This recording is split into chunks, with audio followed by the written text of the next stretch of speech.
ओम शांति। आज 1 तारीख है, मंगलवार का दिन है। तो आज सारा दिन मैं कमल पुष्प समान न्यारा और प्यारा हूँ, इस स्वभाव का अभ्यास करना है। तो बाबा हमेशा कहते हैं गृहस्थी में रहते एकदम कमल पुष्प समान अपनी स्थिति न्यारी बनानी है, तो हम बाप के प्यारे बन जाएंगे। तो सारा दिन इस अवस्था में रहना है। और साथ साथ प्यारे बाबा ने कहा है कि जैसे शरीर को तंदुरुस्त रखने के लिए हम शरीर की ड्रिल करते हैं या एक्सरसाइज करते हैं, ऐसे आत्म अभिमानी स्थिति बनाने के लिए या आत्मा को शक्तिशाली बनाने के लिए तो रूहानी ड्रिल भी करनी है। तो रूहानी ड्रिल सिखाने वाला एक ही परमपिता शिव परमात्मा है। बाबा कहते हैं इस ड्रिल से ही तुम एकदम शक्तिशाली बन मुक्ति धाम शांति धाम चले जाएंगे। तो सारा दिन इस ड्रिल का भी अभ्यास करना है। तो आज का प्यारे बाबा का महावाक्य है।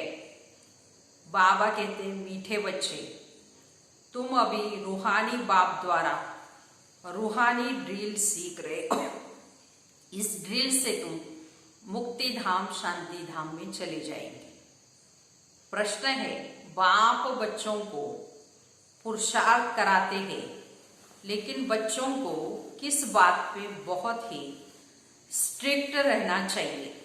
उत्तर, पुरानी दुनिया को आग लगने के पहले तैयार हो, अपने को आत्मा समझ बाप की याद में रहे, बाप से पूरा वर्षा लेने में बहुत ही स्ट्रिक्ट रहना है, नापास नहीं होना है।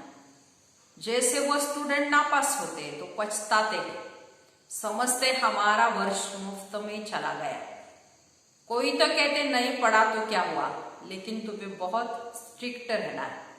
टीचर ऐसा न कहे कि टू लेट। तो बाबा कहते ये जन्म जन्मांतर की कमाई है, कल्प कल्पांतर की कमाई है, इसलिए बाबा कहते इस कमाई में नापास नहीं होना है, एकदम स्ट्रिक्ट रहना है। और इस पुरानी दुनिया को आग लगने के पहले हमको तैयार रहना है, अपने को आत्मा समझ बाप को याद करके बाबा से पूरा वर्षा लेना है। ओम शांति। रूहानी बाप रूहानी बच्चों को रूहानी पाठशाला में डायरेक्शन देते। वह ऐसे कहे कि बच्चों को ड्रिल सिखाते।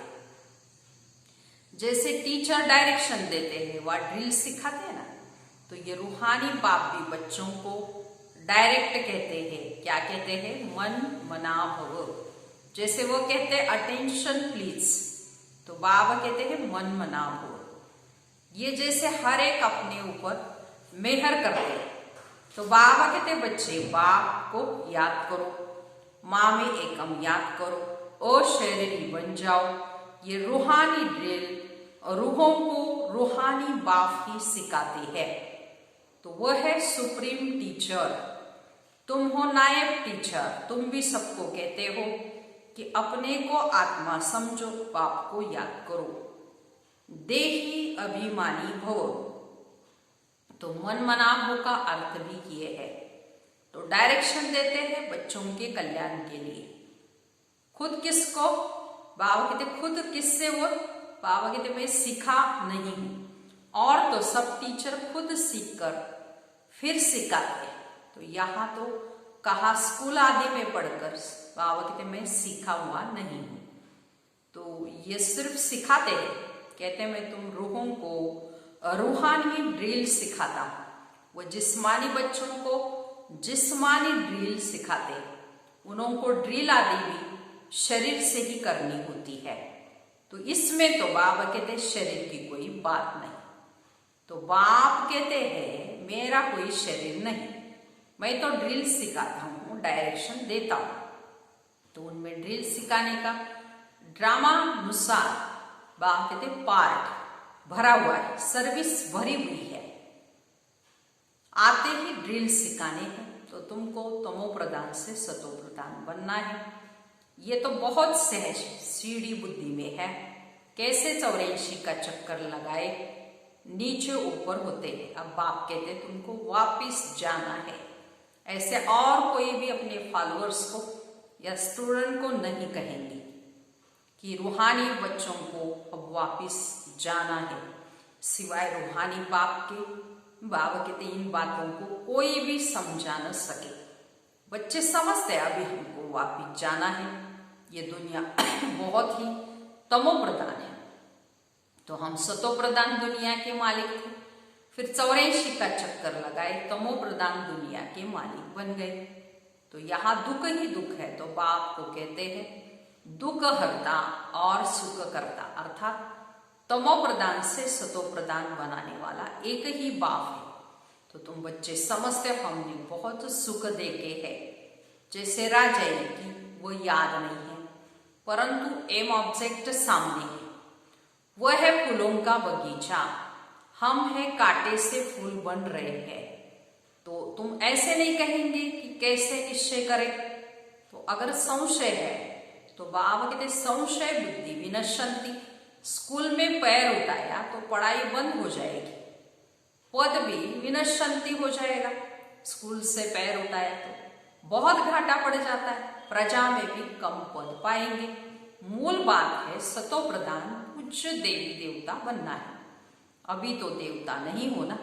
तुम ब्राह्मणों को समझ आई है, ब्राह्मण ही आकर बाप से ये ड्रिल सीखते हैं तो अंदर में खुशी भी होती है। ये पढ़ाई अच्छी लगती है ना।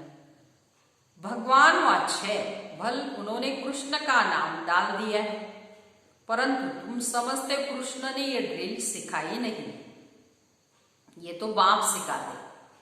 तो कृष्ण की आत्मा जो भिन्न भिन्न रूप धारण करते तमो प्रधान बनी है, उनको भी सिखाते हैं। खुद सीखते नहीं और सब कोई न कोई से सीखते जरूर है, फिर सिखाते। यह ही नहीं, सिखाने वाला है रूहानी बाप। तो उनके लिए रूहानी बाप को, उसके लिए बाप कहते रूहानी बाप को याद करो। भक्ति मार्ग में तुम गाते आए हो, हे पतित पावन। तो अब तुम कहाँ भी जाकर देखो, तुम राज ऋषि हो ना, तो कहाँ भी घूम फिर सकते हो, तुमको कोई बंधन नहीं है। तो तुम बच्चों को ये निश्चय है कि बेहद का बाप सर्विस में आए हैं।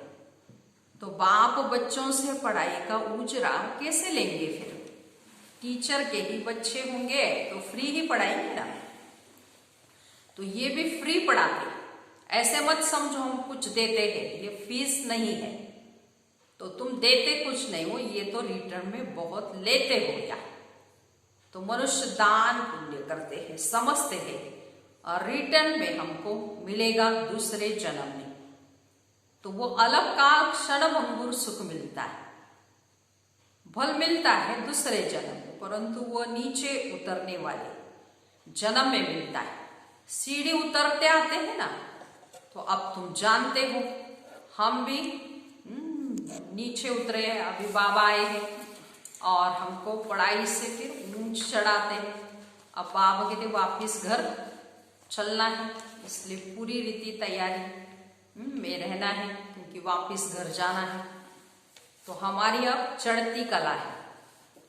तो चढ़ती कला में जाना है। कर्म का फल कहते हैं ना, आत्मा को कर्म का ही फल मिलता है। इन लक्ष्मी नारायण को भी कर्मों का ही फल मिलता है। बेहद बाप से बेहद फल मिलता है। तो वो मिलता है इनडायरेक्ट, ड्रामा में नूंद है, ये भी बना बनाया ड्रामा है। तो तुम जानते हम कल बाद आकर बाप से बेहद का वर्षा लेंगे। बाप हमारे लिए बेड स्कूल बनाते, वो गवर्नमेंट के है जिस्मानी स्कूल, जो भिन्न भिन्न प्रकार से आधा कल पढ़ते आए। अब बाबा 21 जन्मों के लिए सब दुख दूर करने के लिए हमको पढ़ाते हैं। वहां तो राजा ही है, उसमें आते भी नंबरवार है। तो जैसे यहाँ भी राजा, रानी, वजीर, प्रजा आदि सब नंबरवार है। तो ये पुरानी दुनिया है, नई दुनिया में बहुत थोड़े होंगे। वहां बहुत ही सुख होगा, तुम विश्व के मालिक बनते हो। राजाए महाराजे होकर गए हैं, तो वो कितनी खुशियां मनाते, परंतु बाप कहते उन्हों को तो फिर नीचे गिरना ही है। गिरते तो सब है, देवताएं भी आहिस्ते आहिस्ते उतरती कला में आते, परंतु वहां रावण राज्य नहीं है, इसलिए सुख ही सुख है। यह है रावण राज्य। तुम जैसे चढ़ते हो वैसे गिरते भी हो। तो आत्माएं भी नाम रूप धारण करते करते नीचे उतर कर आई है। ड्रामा प्लान अनुसार कल्प पहले माफिक गिर कर तमो प्रधान बन गए हैं। कामचिता पर चढ़ने से दुख शुरू होता है। अभी तो अति दुख है, वहां फिर अति सुख होगा। तुम राज ऋषि हो, उनका है हटियो। तुम कोई से भी पूछो, रचता और रचना के आदि मध्य अंत को जानते हो? तो कहेंगे नहीं। पूछेंगे वो जो जानते होंगे। तो खुद ही नहीं जानता तो वो पूछेगा कैसे? पूछ सकते हैं नहीं, तो तुम जानते हो। ऋषि मुनि आदि कोई भी त्रिकालदर्शी नहीं है। तो बाप हमको त्रिकालदर्शी बना रहे हैं। ये बाबा जो विश्व का मालिक था, इनको ज्ञान नहीं था। इस जन्म में भी 60 वर्ष तक ज्ञान नहीं था। तो जब बाबा आए तो आहिस्ते आहिस्ते यह सब सुनाते जाते हैं। बल निश्चय बुद्धि है, फिर भी माया बहुतों को गिराती रहती है। नाम नहीं सुना सकते, नहीं तो ना उम्मीदवार हो जाएंगे। समाचार तो आते हैं ना। संग बुरा लगा, नई शादी किए हुए का संग हुआ तो चलायमान हो गए। कहते हम शादी करने बगैर रह ही नहीं सकते। अच्छा, महारथी रोज आने वाला यहां से भी कई बार होकर गया। उनको माया रूपी ग्रह ने आकर पकड़ा। ऐसे बहुत केसेस होते रहते। अभी शादी की नहीं है, माया मुंह में डाल हप कर देती है, तो स्त्री रूपी माया खींचती रहती है। ग्राह माना मगरमच्छ के मुंह में आकर पड़ते हैं। फिर बाबा कहते हैं आहिस्ते आहिस्ते माया हफ कर लेगी। कोई गफलत करते हैं या देखने से चलायमान होते, समझते हम ऊपर से एकदम नीचे खड्डे में गिर पड़ता। कहेंगे बच्चा बहुत अच्छा था, अब बेचारा गया, सगाई हुई, ये मरा। तो बाबा तो बच्चों को सदैव लिखते हैं जीते रहो, कहा माया का वार जोर से न लग जाए। तो शास्त्रों में भी ये बातें कुछ है। अब की ये बातें बाद में गाई जाएगी। तो तुम पुरुषार्थ कराते हो तो ऐसा न हो कहा माया रूपी ग्रह हब कर ले। किस्म किस्म की माया पकड़ती है, लेकिन मूल है काम महाशत्रु। इनसे बड़ी संभाल करनी। पति दुनिया सो पावन दुनिया कैसे बन रही है तुम देख रहे हो। मूंझने की कोई बात ही नहीं। सिर्फ अपने को आत्मा समझ बाप को याद करने से सब दुख दूर हो जाते। बाप ही पतित पावन है। यह है योग बल। भारत का प्राचीन राजयोग बहुत ही मशहूर है। समझते क्राइस्ट से 3000 वर्ष पहले पैराडाइज था, तो जरूर कोई धर्म नहीं होगा। कितनी सहज बात है, परंतु समझते नहीं है। तो अब तुम समझते हो राज्य फिर से स्थापन करने के लिए बाबा आए हुए हैं। 5000 वर्ष पहले भी सुबह आए थे, तो जरूर यही ज्ञान दिया होगा। तो अब भी दे रहे हैं। तो बाप खुद कहते हैं तब से बाबा के पास रहे हो, पढ़ते भी हो, सर्विस भी करते हो, स्थूल सर्विस और सूक्ष्म सर्विस। भक्ति मार्ग में भी सर्विस करते हैं, फिर घर बार की संभाल करते हैं। तो बाबा कहते हैं अब भक्ति पूरी हुई, ज्ञान शुरू होता है। तो मैं आता हूं ज्ञान से सदगति देने। तो तुम्हारी बुद्धि में है हमको बाबा पावन बना रहे हैं। तो बाबा कहते हैं ड्रामानुसार तुमको रास्ता बताने आया हूं। टीचर पढ़ाते हैं, एम ऑब्जेक्ट सामने है। तो ये ऊंचते ऊंच पढ़ाएंगे, जैसे कल्प पहले भी समझाया था, वही समझाते रहते हैं। ड्रामा की टिक टिक चलती ही रहती है, सेकेंड बाय सेकेंड।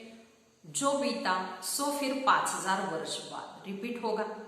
तो दिन बीतते जाते हैं, ये ख्याल और कोई के बुद्धि में नहीं है।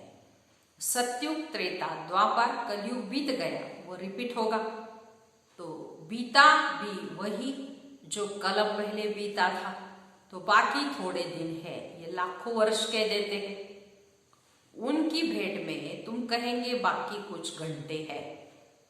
तो ये भी ड्रामा में नोंद है। जब आग लग जाएगी तब जागेंगे, फिर टू लेट हो जाता है। तो बाबा पुरुषार्थ तो कराते रहते हैं। तैयार हो बैठो। टीचर को ऐसा न कहना पड़े। बाबा कहते टू लेट। नापास होने वाले बहुत पछताते हैं, समझते हमारा वर्ष मुफ्त में चला गया। कोई तो कहते ना पढ़ा तो क्या हुआ। तो तुम बच्चों को बिल्कुल स्ट्रिक्ट रहना चाहिए। हम तो बाप से पूरा वर्षा लेंगे। अपने को आत्मा समझ बाप को याद करना। इसमें कोई तकलीफ होती है तो बाप से पूछ सकते हैं। यही मुख्य बात है। बाप ने आज से 5000 वर्ष पहले भी कहा था, माँ में एकम याद करो। पतित पावन मैं हूं, सबका बाप भी हूं। तो कृष्ण तो सभी का बाप नहीं। तुम शिव के, कृष्ण के पुजारियों को यह ज्ञान सुना सकते हो। आत्मा पूज्य नहीं बनी होगी तो तुम कितना भी माथा मारो समझेंगे नहीं। तो अभी नास्तिक बनते हैं, शायद आगे चल आस्तिक बन जाए। समझो शादी कर गिरता है, फिर आकर ज्ञान उठाए, परंतु वर्षा बहुत कम हो जाएगा, क्योंकि बुद्धि में दूसरे की याद आकर बैठी ना, तो वो निकालने में बड़ा मुश्किल होता है ना। पहले स्त्री की याद, फिर बच्चे की याद आएगी। बच्चे से भी स्त्री की जास्ती खींचेगी, क्योंकि बहुत समय की याद है ना। बच्चा तो पीछे होता है, फिर मित्र, संबंधी, ससुर घर, ये सब याद आता है। पहले स्त्री जिसने बहुत समय साथ दिया, ये भी ऐसे। तो तुम कहेंगे हम देवताओं के साथ बहुत समय थे। ऐसे तो कहेंगे शिव बाबा के साथ बहुत समय से प्यार है, जिसने 5000 वर्ष पहले भी हमको पावन बनाया। तो कलब कलब आकर हमारी रक्षा करते हैं, तब तो उनको दुख हरता सुख करता कहते हैं। तो तुमको बड़ा लाइन क्लियर बनाना है बाप से। तो बाबा कहते इन आंखों से जो कुछ तुम देखते हो, ये कब्र दाखिल हो जाने वाला है। अब तुम संगम पर हो, अमर लोक अभी आने वाला है। तो अब तुम पुरुषार्थी, बाबा कहते पुरुषार्थ कर। अभी तो पुरुषोत्तम बनने के लिए पुरुषार्थ कर रहे हो। यह कल्याणकारी पुरुषोत्तम संगम युग है। दुनिया में देखते रहे तो क्या क्या हो रहा है आज। अब बाबा आया हुआ है, पुरानी दुनिया भी खत्म होने की है। तो आगे चल बहुतों को ख्याल में आएगा, जरूर कोई आया हुआ है जो दुनिया को चेंज कर रहे हैं, परिवर्तन कर रहे हैं। यही वो महाभारी लड़ाई है। तो तुम भी कितने समझदार बने, ये बड़ी मंथन करने की बातें है। अपना श्वास भी व्यर्थ नहीं गंवाना है। तो तुम जानते हो श्वास सफल होते हैं ज्ञान से। वैसे श्वासोश्वास बाबा को याद करते रहना है। अच्छा, मीठे मीठे सिकीलते बच्चों प्रति माता पिता बाप दादा का याद प्यार और गुड मॉर्निंग। रूहानी बाप की रूहानी बच्चों को नमस्ते। हम रूहानी बच्चों की रूहानी माता पिता बाप दादा को याद प्यार, गुड मॉर्निंग और नमस्ते। अभी सारी मुरली का धारणा के लिए मुख्य सार सुनेंगे।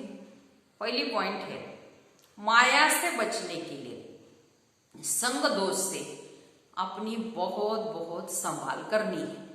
अपनी लाइन क्लियर रखनी है। श्वास व्यर्थ नहीं गंवानी है। ज्ञान से सफल करने हैं। दूसरी पॉइंट, जितना समय मिले योग बल जमा करने के लिए रूहानी ड्रिल का अभ्यास करना है। अभी कोई नए बंधन नहीं बनाने हैं। वरदान है आज का, बाप की छत्र छाया के नीचे नाजुक परिस्थितियों में भी कमल पुष्प समान न्यारे और प्यारे भव। विस्तार संगम युग, जब बाप सेवाधारी बनकर के आते हैं तो छत्र छाया के रूप में बच्चों की सदा सेवा करते हैं। याद करते ही सेकंड में साथ का अनुभव होता है। ये याद की छत्र छाया कैसे भी नाजुक परिस्थितियों में कमल पुष्प के समान न्यारा और प्यारा बना देती है। मेहनत नहीं लगती। तो बाप को सामने लाने से, स्वस्थिति में स्थित होने से कैसी भी परिस्थिति परिवर्तन हो जाती है। ऐसे सारा दिन कमल पुष्प समान न्यारा और बाप का प्यार। तो संगम पर जब बाबा आते हैं तो बाप सेवाधारी बनकर ही आते हैं। तो बाबा कहते हैं बाप की याद माना बच्चों के लिए वो छत्र छाया है। याद करते ही बाबा कहते हैं 7 का सेकंड में अनुभव होता है। तो यह बाबा कहते हैं छत्र छाया कितनी भी नाजुक परिस्थिति हो तो उसमें भी कमल पुष्प समान न्यारा और प्यारा बना देती है। इसमें मेहनत नहीं लगती। ऐसे सारा दिन स्वस्थिति में स्थित रहते बाप की याद से परिस्थितियों को सहज ही पार करना है। स्लोगन, बातों का पर्दा बीच में आने न दो तो बाप के साथ का अनुभव होता रहेगा। तो बाबा हमेशा कहते हैं एक तो बात साथ रहेगी, एक तो बाबा। तो हमेशा बाबा कहते हैं बाबा को ही साथ रखना है, बातों को नहीं। तो इसलिए बीच में बातों को आने ही नहीं देना है। अच्छा, ओम शांति।